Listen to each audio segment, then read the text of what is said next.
Hello student, welcome back to DG school with Aarti. तो कैसे हैं आप लोग। आज हम बहुत दिनों के बाद अपनी ये क्लास कर रहे हैं। तो चलिए आज हम अपने क्लास 8 हिंदी वसंत के पाठ 6 यह सबसे कठिन समय नहीं कविता को यहाँ पर पढ़ेंगे और उसके भावार्थ को समझेंगे।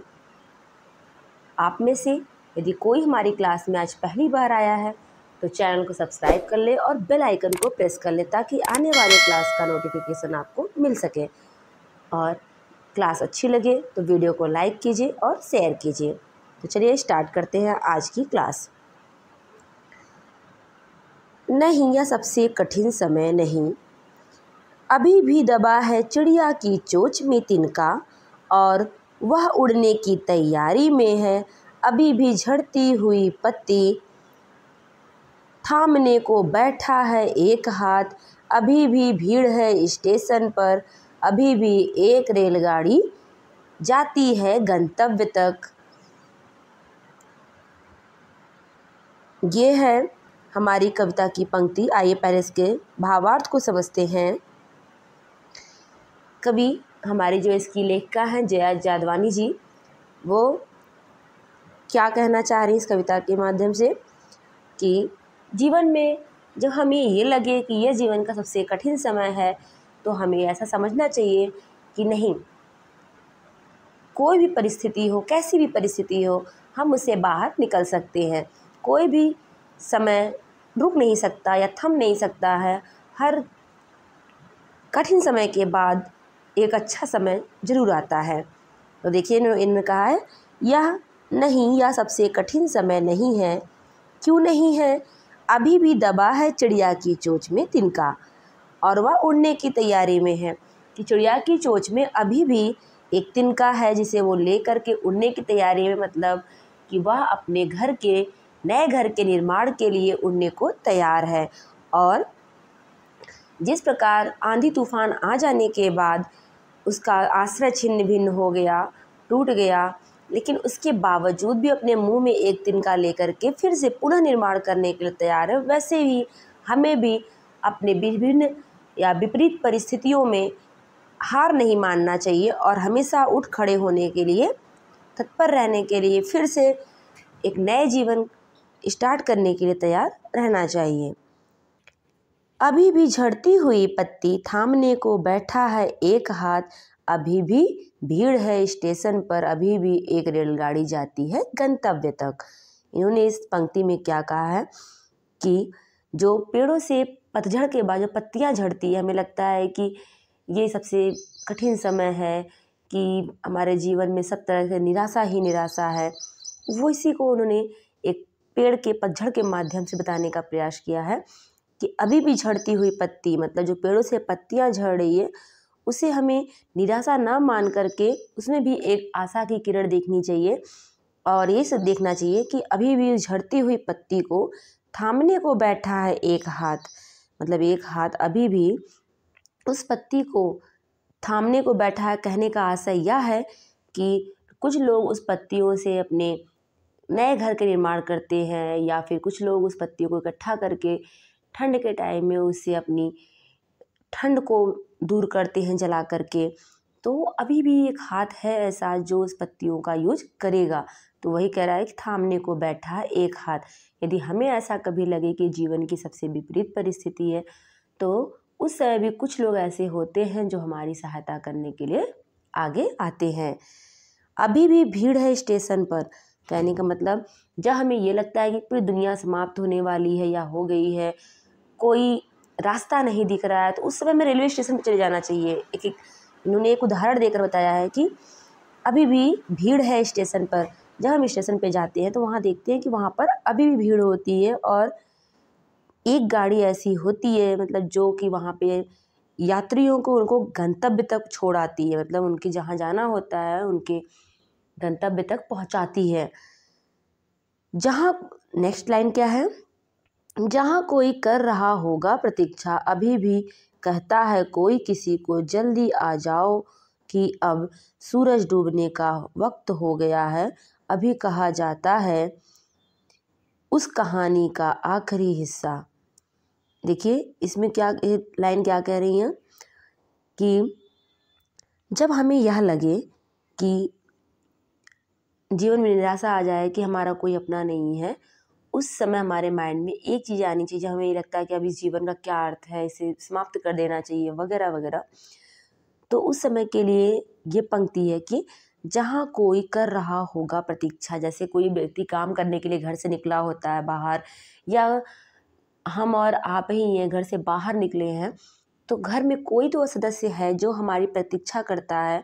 और जब हम घर से बाहर निकलते हैं तो वो कहता भी है कि घर जल्दी आ जाना।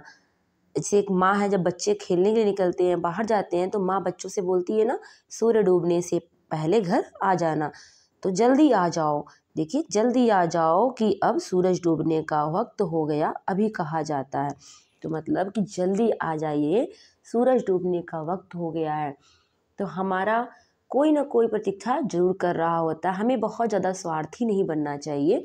हमें ये भी देखना चाहिए कि हमारे ऊपर जो लोग डिपेंड हैं या जो लोग हमसे जुड़े हुए हैं वो आज भी हमारी प्रतीक्षा में बैठे हैं। तो हमें कभी भी ये मानकर नहीं चलना चाहिए कि ये जीवन का सबसे कठिन समय है या अंतिम क्षण है, इसे यहीं पर समाप्त कर देना है। हमें हमेशा ये सोचना चाहिए कि अभी भी कोई एक आशा की किरण है जो कि हमारा साथ देने को तैयार है। नेक्स्ट लाइन है, अभी कहा जाता है उस कहानी का आखिरी हिस्सा जो बूढ़ी नानी सुना रही है सदियों से दुनिया के तमाम बच्चों को। अभी आती है एक बस अंतरिक्ष के पार की दुनिया से, लाएगी बचे हुए लोगों की खबर, नहीं या सबसे कठिन समय नहीं। देखिए इस पंक्ति में जो जया जादवानी जी हैं वो क्या कह रही हैं कि हमसे ये कहा जाता है कि उस कहानी का आखिरी हिस्सा जो बूढ़ी नानी सुना रही थी सदियों से। देखिए जैसे बूढ़ी नानी होती है, दादी होती हैं, वो हमें कहानियाँ सुनाती हैं, बच्चों को कहानियाँ सुनाती हैं। तो हमें ऐसा लगता है कि अरे ये क्या हो रहा है, एक राजा था एक रानी थी, ऐसी विपरीत परिस्थितियाँ आई, या भूतों वाली कहानी, या कुछ बहुत ही मुश्किल समय आया उस कहानी में, और हमें ऐसा प्रतीत होता है कि अब यहीं पे सब कुछ समाप्त हो जाएगा, ख़त्म हो जाएगा। लेकिन उसी वक्त क्या होता है, उनकी कहानी का जो एंड होता है वो किस तरीके से होता है कि एकाएक कोई एक उसमें नायक आता है, या फिर कह सकते हैं कि कोई सुपर हीरो आ जाता है जो कि क्या करता है, उन सबको बचा लेता है। देखिए दुनिया के तमाम बच्चों को कि अभी आती है एक बस अंतरिक्ष के पार की दुनिया से और लाएगी बचे हुए लोगों की खबर। कि वो कह रही हैं कि लास्ट मतलब ये कहानी का क्या था, अभी तक जो सुना वो क्लाइमेक्स था।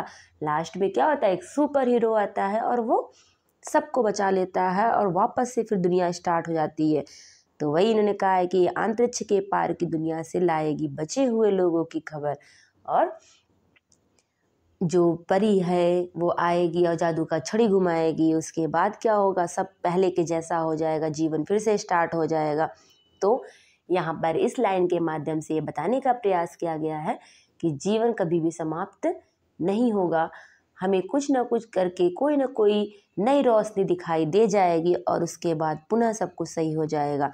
तो हमें यह कभी नहीं समझना चाहिए कि यह सबसे कठिन समय है, तो यह सबसे कठिन समय नहीं है। तो ये थी हमारी कविता के भावार्थ। इसे लिखेंगे कैसे, लिखेंगे इसे कि उपयुक्त पंक्ति में जया जादवानी जी ने यह सबसे कठिन समय नहीं है इस कविता के माध्यम से हमें एक नई रोशनी दिखाने का प्रयास किया है कि यह सबसे कठिन समय नहीं है। इसे हम चुड़िया के माध्यम से समझ सकते हैं कि जिस तरीके से अब उसके आश्रय छिन्न भिन्न हो जाने के बाद भी वह अपने चोंच में तिनका लेकर के फिर से नवनिर्माण करने के लिए खड़ी हो जाती है, वैसे हमें भी हमेशा तत्पर रहना चाहिए। और जब हमें ये लगता है कि सब कुछ समाप्त हो गया है, हमारा कोई साथ देने वाला नहीं है, तो उस समय भी ऐसा होता है कि लोग हमारे साथ खड़े होते हैं। और उस समय भी अगर हम जा कर के रेलवे स्टेशन पे देखें तो बहुत सारे ऐसे यात्री होते हैं जिनको उनके गंतव्य तक पहुंचाने के लिए एक गाड़ी आती है और हर व्यक्ति को उसके मंजिल तक पहुंचाती है। और इस कविता में इसके माध्यम से कि ये कहानी का आखिरी हिस्सा नहीं है, कि हमें जब ये ऐसा लगे कि अब यहाँ पर जीवन समाप्त हो गया है या समाप्त होने वाला है, सब कुछ ख़त्म हो जाएगा, उसी वक्त क्या होता है, जीवन पुनः एक करवट लेती है, फिर से एक नया मोड़ आता है जीवन में और हमारा जीवन फिर से एक नई उमंग के साथ स्टार्ट हो जाती है और दुनिया समाप्त नहीं होती है। तो ये बहुत ही प्यारी कविता थी जो जया जादवानी जी के द्वारा लिखी गई थी कि यह सबसे कठिन समय नहीं है। तो आपको ये कविता कैसी लगी हमें कमेंट करके ज़रूर बताएं। क्लास अच्छी लगी हो तो वीडियो को लाइक कीजिए और चैनल पर पहली बार आए हैं तो चैनल को सब्सक्राइब कीजिए। फिर मिलेंगे अपनी नेक्स्ट क्लास में अपने इस कविता के प्रश्न अभ्यास को लेकर के। तब तक के लिए बाय बाय।